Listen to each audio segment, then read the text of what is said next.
mulai lahir sampai kita dewasa, ya, menginjak remaja, masuk di dalam dunia yang sesungguhnya, selalu diperhadapkan kepada pilihan. Untuk ke surga pun kita harus menentukan pilihan. Untuk perkara-perkara yang rohani menjadikan saudara dan saya orang-orang rohani atau orang-orang duniawi, itu juga pilihan. Semua adalah pilihan. Saudara, kita akan belajar tentang satu hal yang ya mungkin sudah tidak asing bagi kita, tapi harapan saya adalah supaya pada saat kita menangkap sesuatu, apa yang kita sudah bisa terima itu kita terapkan dalam kehidupan kita. Jangan nunggu numpuk nanti aja. Apa yang kita sudah mengerti, praktekkan.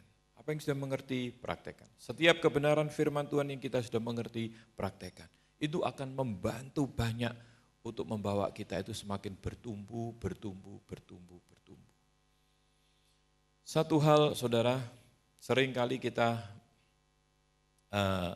mendengar ayat ini kan, Matius pasal 7 ayat 21. Kita tahu untuk kita bisa masuk ke surga, itu adalah melakukan kehendak Bapa. Jadi orang yang melakukan kehendak Bapa itu yang masuk surga. Ayatnya ini, bukan setiap orang yang berseru kepadaku Tuhan, Tuhan akan masuk ke dalam kerajaan surga, melainkan dia yang melakukan kehendak Bapakku yang di surga. Ayat ini sudah terlalu sering kita dengar. Saya berdoa jangan sampai ada yang berkata, wah bosen aku terus ayat ini aja, ya ganti-ganti gitu loh. Masalahnya bukan sering atau tidak sering kita dengar. Masalahnya sejauh mana saudara dan saya sudah mengaplikasikan ayat ini di dalam kehidupan kita. Sudah bisa mengerti, memahami, dan sejauh mana pemahaman kita itu kita praktekkan dalam kehidupan kita. Itu yang diperhitungkan sama Tuhan. Kalau belum-belum kita sudah berkata, bosen aku denger ini terus ayatnya. Oke lah, tapi sudah sejauh mana pemahaman yang kita bisa tangkap dan kita praktekkan dalam kehidupan kita. Makanya kalau kita sudah ngelihat ayat ini saudara, ya ayat yang Matius 7 ayat 21 tadi, kita tahu ya, yang bisa masuk ke dalam kerajaan surga itu adalah melakukan kehendak Bapa. Dengan melakukan kehendak Bapa, kita masuk surga. Sekarang untuk berpikir yang praktis, semua kita percaya, saya percaya semua kita mau masuk surga kan? Berarti dengan kata lain ya, kita mesti tahu kehendak Bapa itu yang apa. Banyak sering saya temui, saudara. Pelayan-pelayan Tuhan, bahkan hamba Tuhan ditanyai, kehendak Bapa di surga itu apa sih? Itu semua yang di Alkitab itu. Itu baca Alkitab. Tidak relevan sekali, saudara, jawaban-jawaban seperti itu. Ya semua yang ada di dalam Alkitab itu kehendak Bapa di surga. Nah kita kan mesti tahu memilah-milah, ada aturan, ada dogma, ada macam-macam, bahkan ada cerita sejarah, ada apa. Yang mana? Semua kita itu sekarang membutuhkan hal-hal yang praktis. Kalau saya, memang saya orang praktis, orang lapangan. Saya enggak bulet-bulet. Tahu ayat ini, siapa yang mau masuk surga harus melakukan kehendak Bapa di surga. Terus kehendak Bapa di surga itu apa? Itu aja yang dikejar. Untuk dipraktekkan. Nah saudara kalau kita lihat, sekarang ayat ini ya.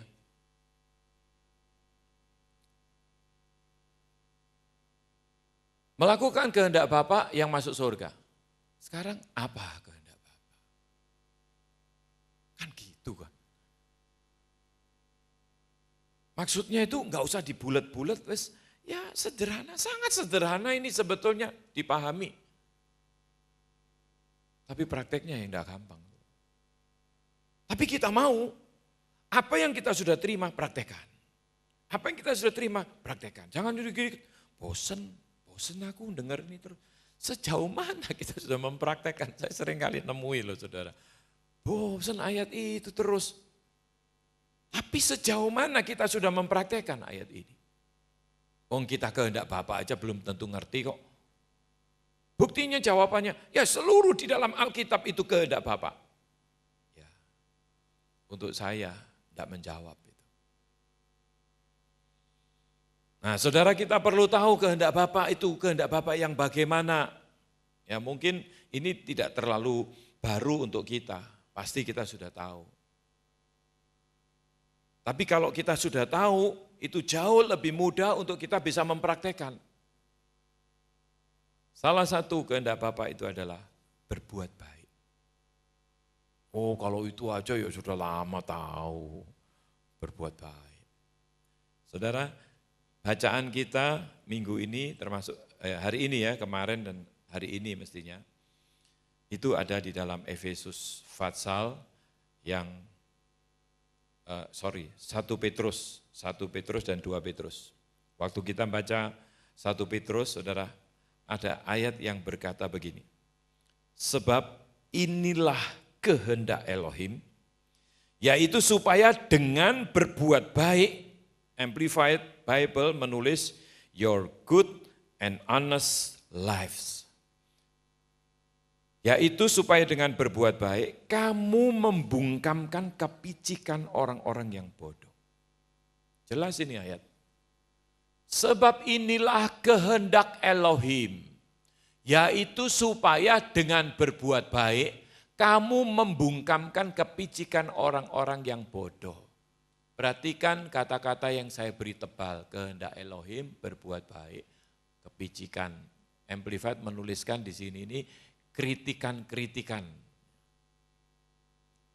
Berbuat baik di dalam Amplified dijelaskan itu adalah hal-hal yang baik dan yang jujur di dalam kehidupan kita. Jujur bukan hanya kita itu bisa dipercaya, misalnya kita bagian keuangan, kita tidak suka korupsi, jujur.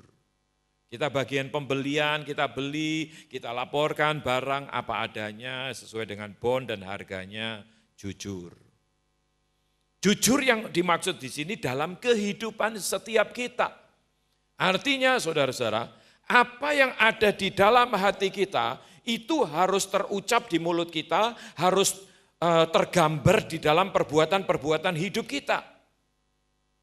Jujur bukan berarti pura-pura hidup suci. Orang yang pura-pura hidup suci itu bukan jujur, sudah tidak mempunyai kehidupan yang jujur. Sudah tahu barang yang salah, dikerjakan terus, itu bukan jujur. Tuhan mau supaya setiap kita, ini adalah kehendaknya ya, untuk berbuat baik, memiliki hal-hal di dalam kehidupan kita ini, sesuatu yang baik dan jujur. Belajar untuk ngomong jujur, bertindak yang jujur. Saya percaya saudara kalau di gereja kita tidak jujur, Tuhan kan tahu keadaan kita. Tuhan kan tahu hati saudara dan hati saya. Kalau saudara sembunyi-sembunyikan, di mata Tuhan sudah tidak jujur itu.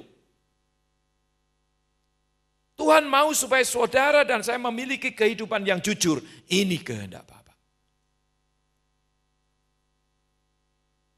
Kalau mau masuk surga, miliki hal-hal yang baik dan jujur dalam kehidupan kita.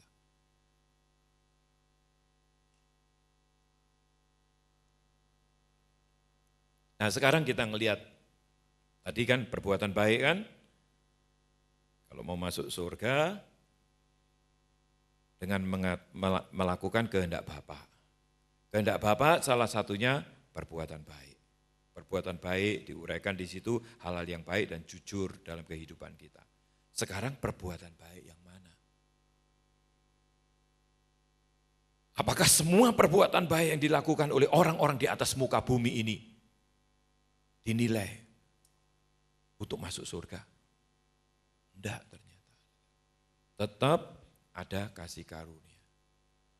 Perbuatan-perbuatan baik kita bisa bagi dua di sini. Saya tulis di sini sebelum percaya dan sesudah percaya. Sebelum percaya atau orang-orang yang berbuat baik yang di luar Tuhan, belum mengenal jalan kebenaran. Banyak saudara orang-orang dunia yang belum mengenal Tuhan Yesus, mereka berbuat baik. Perbuatan-perbuatan baik manusia sebaik apapun di mata Tuhan itu hanya seperti kain kotor. Kain yang kotor itu karena semua kita dikatakan di situ najis. Saya akan bacakan ya, Yesaya 64 ayat yang ke-6, di situ ditulis demikian. Demikianlah kami sekalian seperti seorang najis dan segala kesalehan kami seperti kain kotor. Kami sekalian menjadi layu seperti daun dan kami lenyap oleh kejahatan kami seperti daun dilenyapkan oleh angin. Perbuatan manusia sebaik apapun di mata Tuhan itu seperti kain kotor. Kain kotor itu kalau diterjemahkan itu seperti kain pembalut wanita. Kotor. Itu kain kotor. Perbuatan baik manusia di mata Tuhan itu seperti itu. Jadi perbuatan baik itu tidak bisa mendapat keselamatan sebelum kita itu percaya di dalam Tuhan Yesus. Karena keselamatan itu hanya karena anugerah. Titus pasal 3 ayat yang ke-5. Saya ingin kita membaca supaya kita bisa ngerti betul apa yang menjadi kehendak Bapa.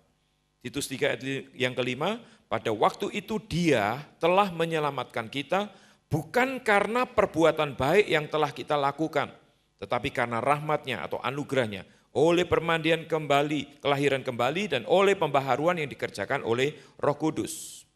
Saudara, ayat-ayat yang seperti ini akhirnya ditangkap oleh beberapa orang-orang yang merasa diri pintar, diajarkan. Perbuatan baik tidak bisa membawa kita selamat. Perbuatan baik tidak bisa membawa kita masuk surga. Memang betul kalau itu dilakukan di luar Kristus. Nah, ini dicampur adukkan perbuatan baik. Sehingga banyak gereja atau orang-orang percaya yang sudah mengenal Kristus, mengenal jalan kebenaran, perbuatan-perbuatannya itu masih kalah baik dibandingkan dengan agama lain. Karena agama lain merebut hal-hal yang baik. Sehingga menjadi lebih baik daripada orang yang percaya Kristus. Karena kita tidak bisa memilah atau membedakan perbuatan baik yang bagaimana. Banyak sehingga orang-orang percaya, orang-orang Kristen, bahkan hamba-hamba Tuhannya, merasa diri tidak perlu berbuat baik. Hidup kita anugerah kok. Bukan karena perbuatan baik kita mendapatkan surga. Ini diajarkan. Dan terjadi kesalahan kaprah yang akhirnya banyak orang-orang Kristen, gereja, orang percaya, bahkan hamba-hamba Tuhannya menjadi sandungan bagi dunia. Padahal sebetulnya bukan itu yang menjadi kehendak Bapa. Kalau kita ngerti tentang perbuatan baik, sekarang sesudah percaya. Apakah kita tidak perlu berbuat baik? Karena kita hidup di dalam anugerah. Di dalam 1 Timotius pasal 2 ayat yang ke-10, justru perbuatan baik itu harusnya menjadi perhiasan bagi orang-orang yang beribadah kepada Tuhan. Menjadi perhiasan. Saya baca ya 1 Timotius pasal yang ke-2 ayat yang ke-10. Di situ ditulis, tetapi hendaklah ia berdandan dengan perbuatan baik, seperti yang layak bagi perempuan yang beribadah. Justru perbuatan baik ini harus jadi perhiasan dalam arti apa saudara? Perhiasan itu bagi wanita kan untuk mempercantik diri. Ya sudah cantik, kalau ditambah-tambah perhiasan lebih cantik. Untuk orang-orang percaya justru perbuatan-perbuatan baik ini harus sebagai perhiasan. Kemudian, di dalam Titus 3 ayat yang ke-8 justru bagi orang-orang percaya melakukan perbuatan baik ini wajib. Saya akan bacakan, saudara. Titus 3 ayat yang ke-8, tadi ayat yang ke-5, sekarang ayat yang ke-8. Perkataan ini benar dan aku mau supaya engkau dengan yakin menguatkannya. Ini surat surat Rasul Paulus kepada Titus. Supaya engkau menguatkannya. Agar mereka yang sudah percaya kepada Elohim sungguh-sungguh berusaha melakukan pekerjaan yang baik. Itulah yang baik dan berguna bagi manusia. Ini ditujukan kepada orang yang sudah percaya. Agar mereka yang sudah percaya kepada Elohim sungguh-sungguh berusaha melakukan pekerjaan yang baik. Jadi keliru besar saudara-saudara kalau kita campur adukkan perbuatan baik sebelum percaya dan sesudah percaya. Perbuatan baik di luar Kristus memang seperti kain kotor. Tapi bukan berarti kemudian setelah kita percaya Kristus, kita mengabaikan atau tidak melakukan perbuatan baik. Karena kita anggap itu kain kotor. Justru itu di dalam kehendak Bapa. Perbuatan yang baik. Kemudian 1 Petrus 2 ayat yang ke-12 justru juga bisa dipakai sebagai alat untuk memenangkan jiwa. 1 Petrus pasal 2 ayat yang ke-12. Di situ ditulis demikian. Milikilah cara hidup yang baik di tengah-tengah bangsa-bangsa bukan Yahudi, supaya apabila mereka memfitnah kamu sebagai orang durjana, mereka dapat melihatnya dari perbuatan-perbuatanmu yang baik, dan memuliakan Elohim pada hari Ia, Tuhan, melawat mereka. Saudara, kejadian-kejadian di sekitar kita justru banyak orang percaya. Tidak bisa dilihat oleh dunia. Ini orang percaya kok perbuatan-perbuatannya kayak gini ya. Gak ada apa-apanya jika dibandingkan dengan agama lain. Disebut agama A, agama B. Mereka itu perbuatan baiknya, luar biasa. Orang Kristen gak ada apa-apanya. Loh, ini yang menjadi masalah, saudara. Karena pandangan orang percaya menafsirkan yang salah tentang anugerah. Keselamatan itu memang anugerah. Tidak ada seorang pun yang dengan segala perbuatan baiknya bisa mendapatkan surga. Itu sia-sia. Surga bisa kita dapatkan hanya karena anugerah, pemberian, itu kasih karunia. Tapi setelah kita percaya, kehendak Tuhan adalah supaya saudara dan saya melakukan hal-hal yang baik.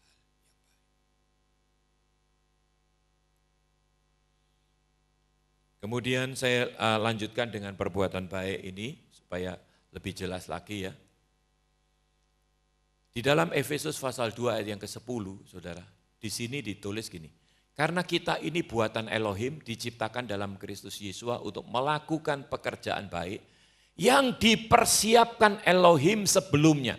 Ia mau supaya kita hidup di dalamnya. Hidup di dalam mana? Hidup di dalam pekerjaan-pekerjaan baik.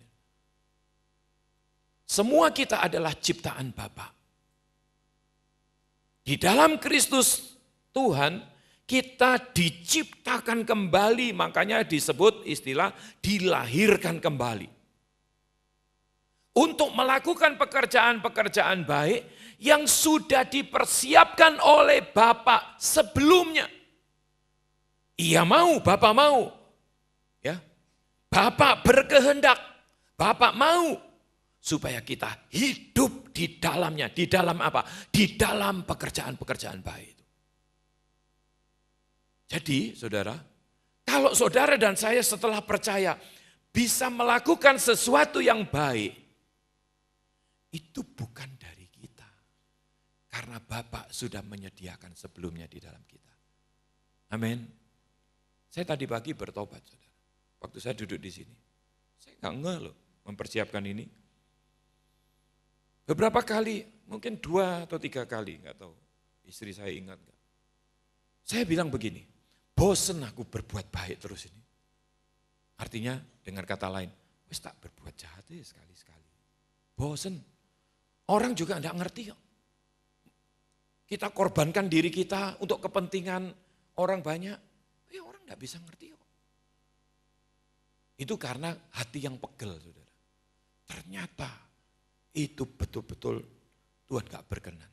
Tadi pagi Tuhan ampuni saya. Saya cabut omongan itu dan saya berjanji saya tidak akan ngomong-ngomong gitu lagi.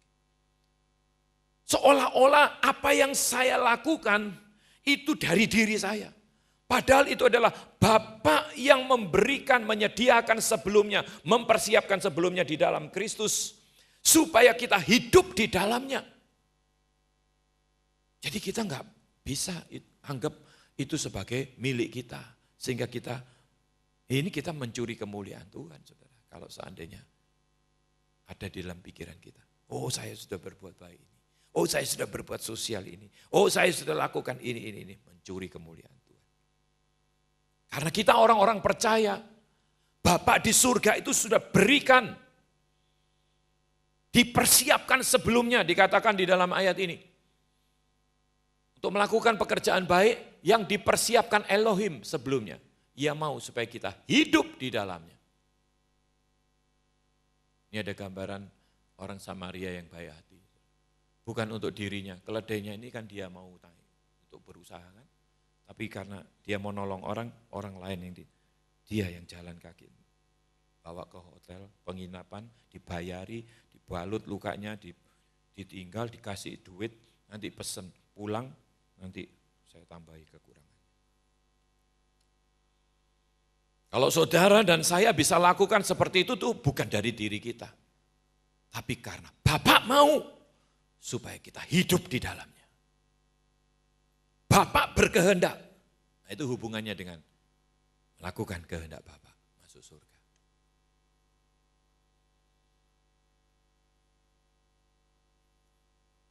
Sekarang kita lanjutkan lagi. Bagaimana sekarang caranya ya? Saudara, kalau kita sudah ngerti, kita tangkap, kita pahami, praktekkan aja ya apa yang kita sudah ngerti. Jangan kita nantang-nantang Tuhan. Gini aja kok dipersoalkan. Gini aja kok, enggak masalah ini kok. Orang di luar Kristen banyak yang lebih baik. Bayangin saudara. Itu dicuri, seharusnya Bapak berkehendak, Bapak mau supaya saudara dan saya melakukan pekerjaan-pekerjaan yang baik dan hidup di dalam perbuatan-perbuatan baik itu.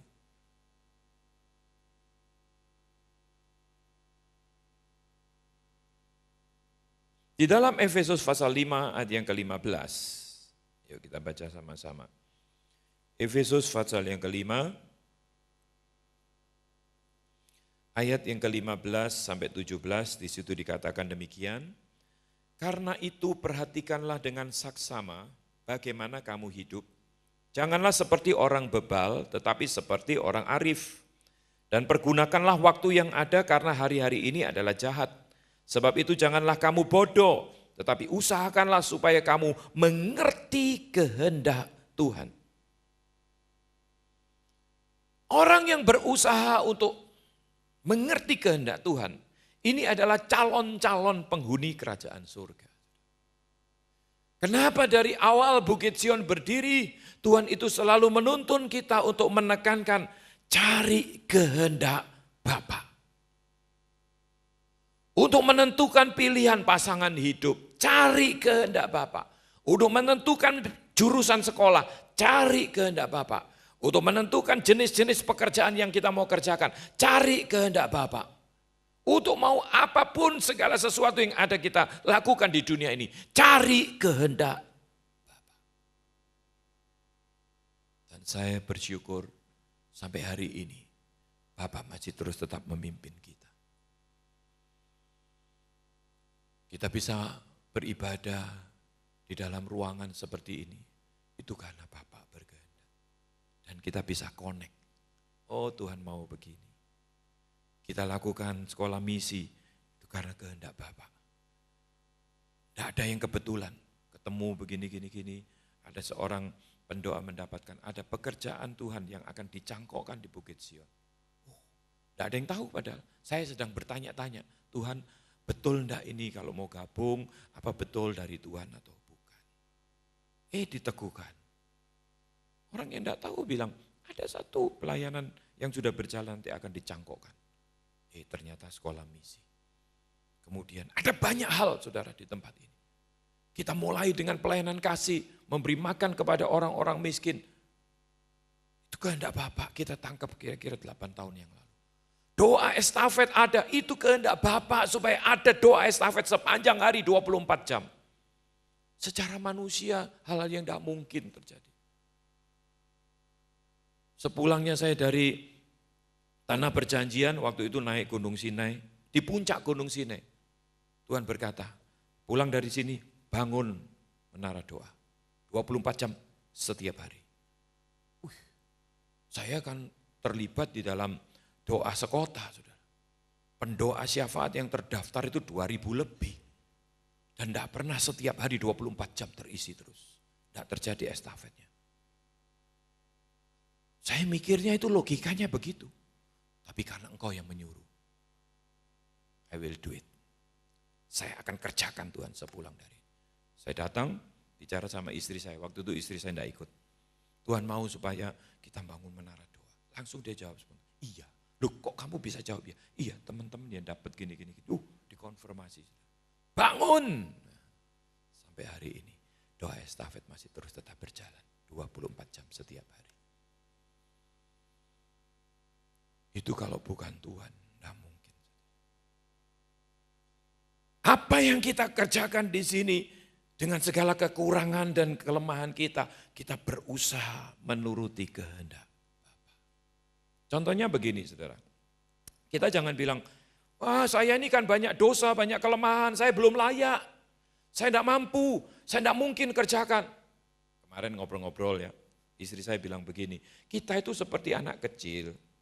Kalau sama orang tua, ya maunya itu anak kecil bantu-bantu orang tua sedang masak, dia mau bantu, orang tua sedang bersihkan, dia mau bantu. Tapi enggak malah bantu, malah ngotori, kan gitu, anak kecil.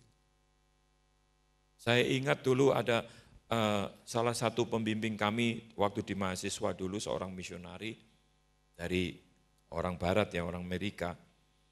Suatu kali saya datang ke rumahnya, sang istri sedang buat kue. Ngadon kue itu, ada coklatnya, ada apa. Saya lihat juga anaknya yang kecil mungkin umur 2-3 tahun. Ada baskom kecil, dia juga ikut ngadon.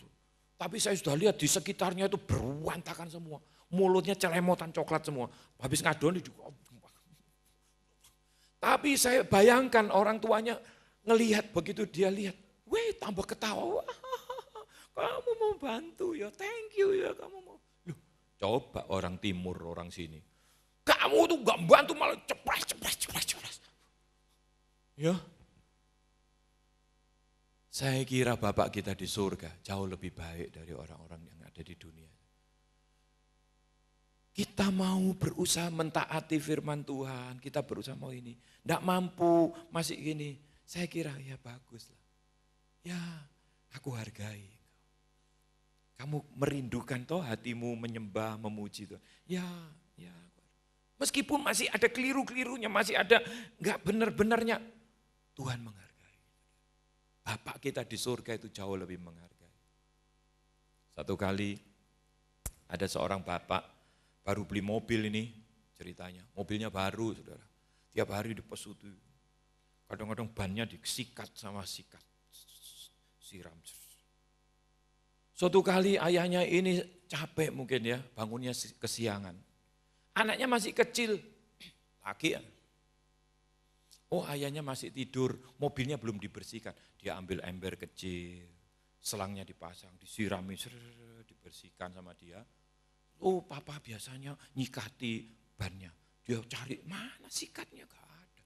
Nemulah dia sikat kawat. Ambil sikat kawat, kuosoi, sak body-bodinya digosok. Papanya bangun, marah dia.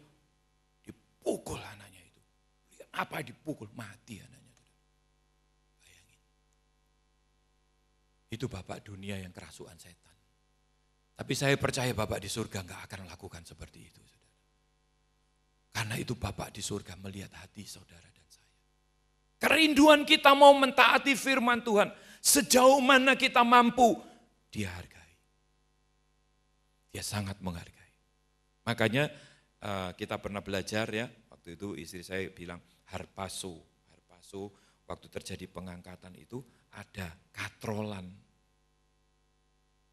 Kalau nggak dikatrol, nggak ada yang mampu lah saudara mau jadi sempurna. Siapa kita? Tapi Tuhan kita baik luar biasa.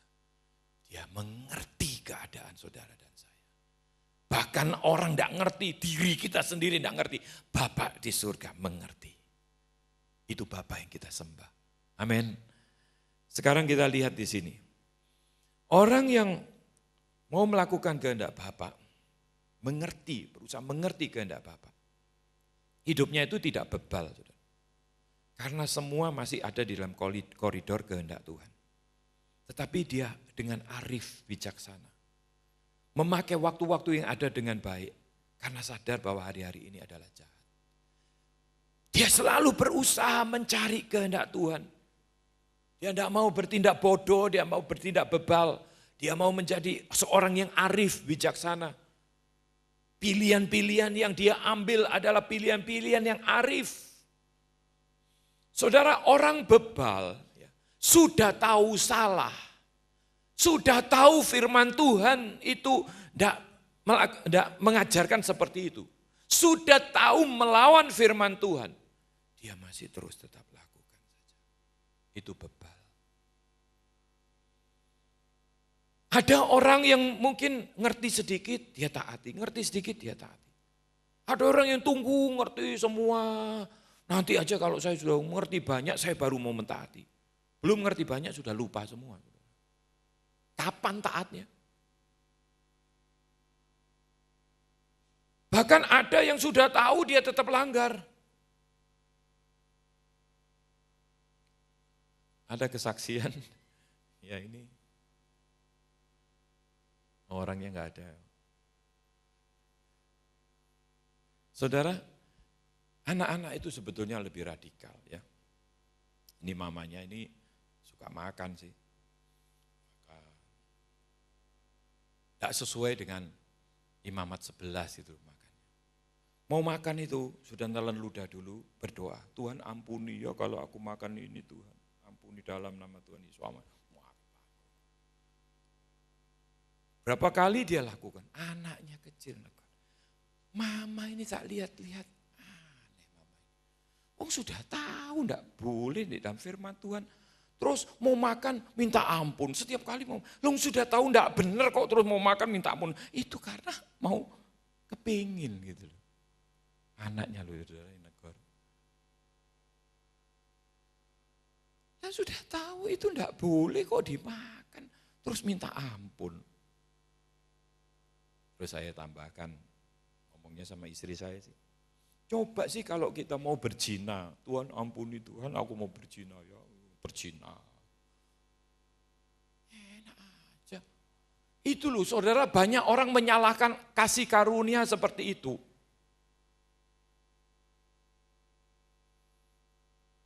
Pengajaran yang salah itu bisa membawa orang terjun bebas ke neraka. Padahal kan bukan seperti itu kan. Enak aja. Saya pertama kali jadi Kristen dilahirkan kembali, saya baru celik. Saudara. Karena saya dilahirkan dari keluarga Kristen. Dia baru marah-marah, habis marah-marah doa nangis-nangis. Itu papa saya. Dalam hati saya, wah ini gak cocok ini. Ada something yang, ada sesuatu yang gak cocok, gak pas gitu. Setelah saya lahir kembali baru saya lihat, oh orang Kristen itu kayak gini seharusnya. Ya saudara, arif bijaksana, jangan menjadi orang yang bebal. Di dalam Roma pasal 12 ayat yang kedua itu khususnya, dikatakan di situ berubahlah oleh pembaruan budimu, jangan menjadi sama seperti dunia, jangan menjadi serupa dengan dunia. Saya bacakan. ayat 2 aja, janganlah kamu menjadi serupa dengan dunia ini, tetapi berubahlah oleh pembaharuan budimu, sehingga kamu dapat membedakan manakah kehendak Elohim, apa yang baik, yang berkenan kepada Elohim, dan yang sempurna. Jadi saudara-saudara, untuk kita itu bisa melakukan kehendak Bapa, ngerti, untuk mentaati dan berjalan di dalam kehendak Bapa, jangan menjadi serupa dengan dunia ini. Di dalam terjemahan yang lain, menjadi serupa dengan dunia ini, segala tata caranya, segala budaya-budayanya, jangan diikuti. Lah banyak orang mau membawa dunia ini ke dalam gereja. Bahkan bukan cuma dunia, ajaran-ajaran dari lain-lain juga. Kita ini justru sudah masuk terlalu banyak, kekristenan itu sudah dimanipulasi sedemikian rupa, mau kita potongi, mau kita bersihkan, kembali kepada akar yang sesungguhnya. Sudah terlalu banyak saudara, mengkhamiri kekristenan ini. Natal sudah terkhamiri, kelahiran Tuhan Yesus. Wafatnya terkhamiri. Ada hubungan apa kelinci dan telur dengan wafatnya Tuhan Yesus? Apa hubungannya kelahiran Tuhan Yesus dengan Sinterklas, Santa Claus? Apa kaitannya? Dan macam-macam tata cara ibadah atau iman Kristen tentang anugerah, tentang kasih karunia. Kadang-kadang ini sudah membias semua, sudah kontaminasi, sudah sudah keracunan, sudah macam-macam sudah. Kita harus betul-betul kembali kepada track yang benar, sesuai dengan apa yang menjadi kehendak Bapa. Dikatakan jangan menjadi serupa dengan dunia ini, tetapi berubah oleh pembaharuan pikiran. Pikiran ini lebih ke arah pada sikap perilaku, attitude kita. Agar bisa tahu kehendak Elohim yang sudah pasti baik, berkenan, dan yang sempurna masuk surga. Kenapa orang yang masuk surga itu yang melakukan kehendak Bapa? Sebab kehendak Bapa itu adalah pasti baik, berkenan di hadapan Tuhan, dan sempurna. Orang-orang yang mau berubah tidak sama seperti dunia yang bisa nangkep dan ngerti kehendak Bapa. Kalau kita tidak berubah, saudara, hidup kita nggak bisa dibedakan dengan cara hidup dunia. Sulit bagi kita, saudara, untuk bisa mengerti kehendak Bapa. Kita ya jadi Kristen-Kristen seperti biasanya. Jangan fanatik-fanatik lah, jangan ekstrim-ekstrim lah. Jawabannya selalu begitu. Saudara, menurut saya itu bukan ekstrim, bukan fanatik. Justru kita mau mengembalikan kebenaran yang sesuai dengan kehendak Bapa. Kebenaran sudah terkontaminasi, seandainya setinggi ini sudah turun derajatnya sampai di sini. Kalau kita tidak ke sini, tapi langsung kita ke sini, dianggap ekstrim, fanatik. Memang tidak seperti biasanya. Unusual itu tidak usual. Unusual itu kan tidak usual. Tapi unusual diterjemahkan aneh. Usualnya ya ini, sudah turun derajatnya itu tadi loh. Mestinya segini standarnya. Kita mau yang segini, unusual. Makanya dianggap aneh. Karena dunia sudah miring, gak karu-karuan. Saudara, saya berharap setiap kita bisa menangkap kehendak Bapa. Saya bisa membayangkan kalau semua kita bisa menangkap kehendak Bapa, melakukan perkara-perkara yang baik, yang Bapa sudah sediakan di dalam kita. Saya percaya semua kita. Coba saudara bisa evaluasi diri kita ya. Sekarang misalnya ada enggak di dalam diri saya itu keinginan untuk berbuat baik? Oh ya lumayan ada, ya, berarti sudah lumayan. Mungkin ada yang, sedikit masih ya. Bahkan kadang-kadang tidak saya turuti. Ya belajar lagi, latihan lagi. Tapi kalau ada di antara saudara yang dalam hati, iya kehendak Bapa apa, perbuatan baik apa ya, sudah tahu kok. Tidak pernah itu, gawat itu, saudara. Saudara yang perlu untuk bisa masuk rame-rame ke dalam kerajaan surga. Itu doa kami.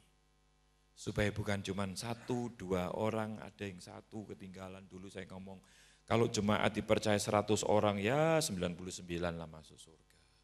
Murid Tuhan Yesus 12 aja ada yang judasnya kok. Masuk 100 orang 1, ya sudahlah, direlakan 1. Kalau 1000 ya 199 masuk surga. Istri saya mengingatkan saya, kamu gak boleh gitu. Kita mesti berdoa, berharap semua masuk surga. Iya benar juga ya. Dan itu doa kami. Semua kita bisa masuk surga. Artinya semua kita harus mewujudkan pekerjaan-pekerjaan baik yang Bapak sudah sediakan di dalam kita. Supaya kita menjadi penghuni surga. Jangan serupa dengan dunia. Budayanya, apanya. Jangan sampai apa yang di dunia dibawa masuk di gereja. Apa yang ada di dunia berpengaruh pada kita. Ya, mamanya, istri saya, mamanya Ivena maksudnya. Kalau pesan sama Vena itu, kamu nanti kalau sudah lulus ya, kamu kan jadi desainer toh, desainer baju. Desainlah baju-baju Kristen. Baju Kristen itu bukan berarti yang di sininya nutup nekek gini, tapi belakangnya lebarnya segini, saudara. Mosok sampai bawah gini, belahannya pantat itu kelihatan sampean. Bangetan. Kaget saya, pernah saya di Singapura, masuk ibadah toh, wah asyurnya bagus, sopan-sopan bajunya gini. Oh selamat datang, mari kita kembali. Bareng lihat sini, wah.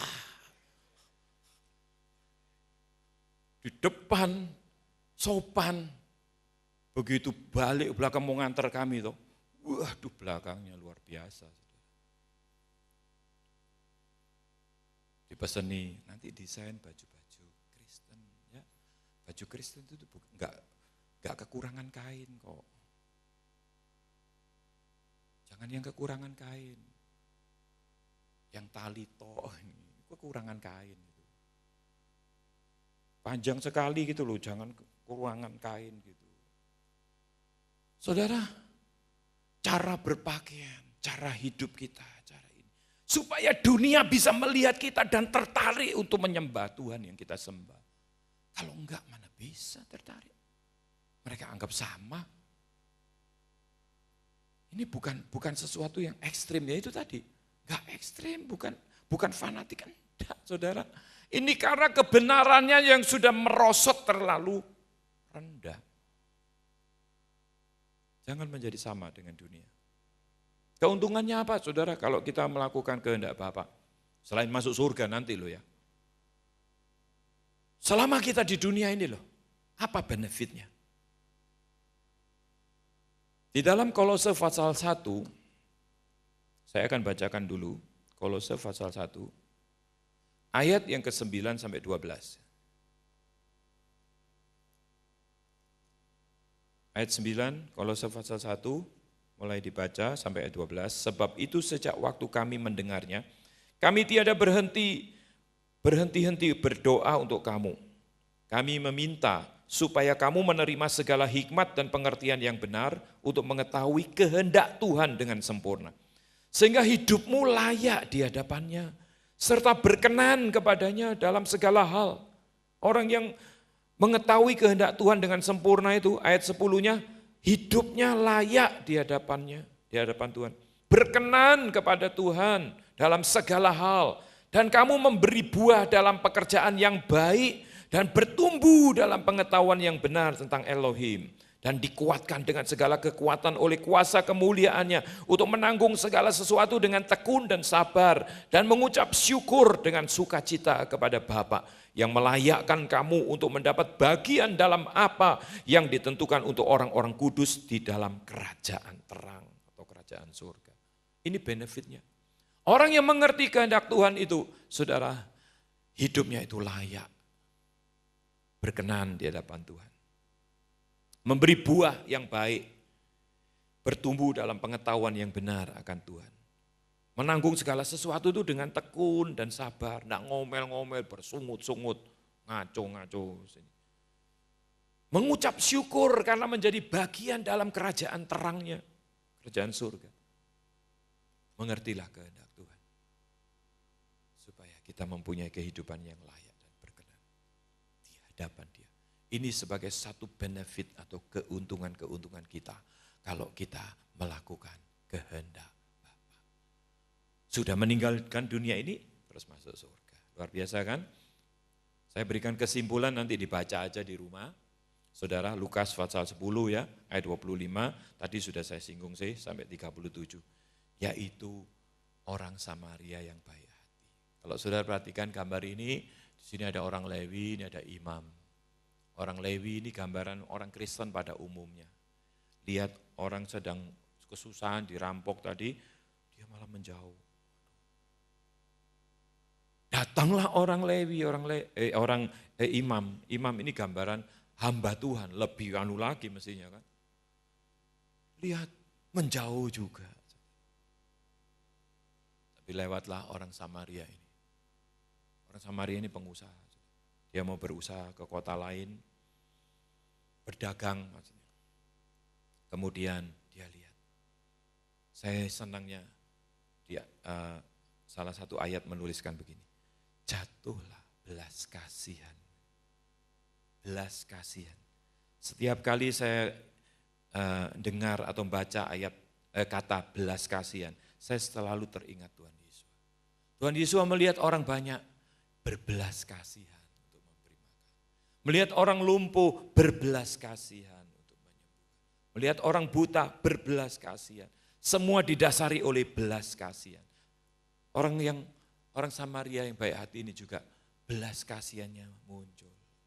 Jatuh, kasihan sama orang, ditolonglah dia. Saudara, apakah kita sejauh ini masih memiliki belas kasihan? Itu bukan dari kita itu. Sebab kita orang-orang percaya, itu dari Tuhan. Mari kita kembangkan belas kasihan kita. Di gereja, di rumah-rumah kita, di tempat kita bekerja. Belas kasihan itu terus kembangkan. Munculkan itu di dalam diri kita. Karena itu yang dimiliki oleh Tuhan Yesus. Hatinya Tuhan Yesus itu seperti itu. Seperti orang Samaria yang baik hati. Kalau kita evaluasi, adakah belas kasihan di dalam kita? Kalau yang jawabnya ada, puji Tuhan. Mungkin ada yang jawab, ya sedikit. Ya latihan terus. Supaya kita bisa mengembang-kembangkan, mengerti kehendak Tuhan. Tapi kalau yang jawab, tidak ada. Nah ini yang harus bertobat. Supaya kita semua betul-betul bisa berkenan di hadapan Tuhan, layak di hadapan Dia. Mari kita sama-sama tunduk kepala kita.